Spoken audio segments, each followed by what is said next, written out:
今天这2个西葫芦咱们不用来炒菜或者凉拌，分享个好看好吃、简单又营养的新做法。西葫芦切成大约1厘米的厚片，尽量选用这种比较嫩的西葫芦，用勺子把瓤挖出来。像这种形状不太规则、个头比较小的，和瓤一块切碎。去籽的大红椒切成末，这种菜椒一点也不辣。给小朋友吃也没有问题。1根素火腿肠也切成末，加点葱花，少量清水，适量的盐、胡椒粉，分次加入适量的面粉，边加边搅拌。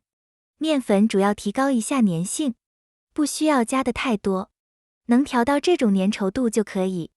电饼铛预热刷油，西葫芦圈均匀地摆在里面，再加入菜糊。先用中火烙至底部金黄，底部金黄以后全部翻个面，中火再烙2分钟，烙至两面金黄。按压很有弹性，大约需要5分钟左右，我差不多10分钟左右就能做好，是一道非常不错的营养早餐。蘸上番茄酱的话，小朋友更爱吃。喜欢的朋友可以先收藏起来。谢谢大家。